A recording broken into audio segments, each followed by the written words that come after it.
જી સૌને નમસ્કાર।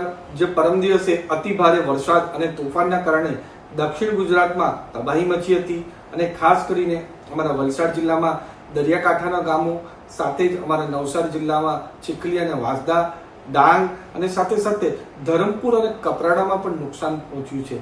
અમારા વલસાડ જિલ્લામાં જે અમારા દરિયાકાંઠાના ગામો છે, નાના સુરવાડા, મોટા સુરવાડા, એમાં મોટા પાયે ઘરોમાં નુકસાન થયું છે। એની સાથે સાથે જે અમારા માછીમારોની બોટ છે એમાં પણ નુકસાન પહોંચ્યું છે। એની સાથે જ અમારા વાંસદાના સિંધાઈ ખાતે 250 થી 300 ઘરમાં મોટા પાયે નુકસાન થઈ ગયું છે। ઘરો તૂટવાની ઘટના બની છે, પૂરેપૂરી રીતે છાપરા પણ ઉડી ગયા છે। એની સાથે સાથે એમના પશુઓને પણ નુકસાન પહોંચ્યું છે અને એમનું જે ડાંગર પાક અને બીજા પાકો છે એમાં પણ મોટા પાયે નુકસાન થયું છે।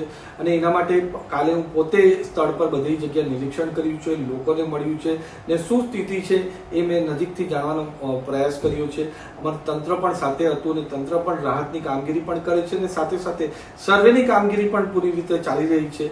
અને હંમેશા અમારા મુખ્યમંત્રી ભૂપેન્દ્ર પટેલ સાહેબે પૂરા ગુજરાતમાં સારામાં સારી કામગીરી કરી છે। જ્યારે જ્યારે આવી કોઈ આપદા આવે છે ત્યારે ત્યારે એમને મદદ કરી છે। તો પાછી અમારા મુખ્યમંત્રી ભૂપેન્દ્ર પટેલ સાહેબને હું વિનંતી કરવા માંગુ છું, લેટર મારફતે પણ એમને વિનંતી કરી છે, સાથે સાથે એમના ઓફિસમાં ટેલિફોનિક ચર્ચા પણ કરી છે કે જે આ મોટી આ તબાહી મચી છે, હોનારત જે અમારા દક્ષિણ ગુજરાતની અંદર થઈ છે, એમાં વિશેષ કરીને આપણા તંત્ર સાથે સંકલન કરીને જલ્દીથી જલ્દી જે સર્વેની કામગીરી થઈ એને માટે એક પેકેજની ઘોષણા કરવામાં આવે। જે અમારા કૃષિનો પાકનું પણ નુકસાન થયું છે એમાં પણ જલ્દીથી જલ્દી સરકારના માધ્યમથી એમને ભરપાઈ કરવામાં આવે, તાકી જે અમારા લોકોને જે આમાં મુશ્કેલી વેઠવાનો વારો આવ્યો છે એમની જિંદગી પાછી પહેલાની જેમ પટરી પર આવી જાય અને પાછું એમને સારી રીતે જીવી શકે।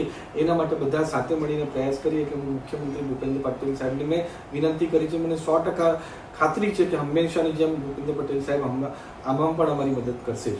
ધન્યવાદ।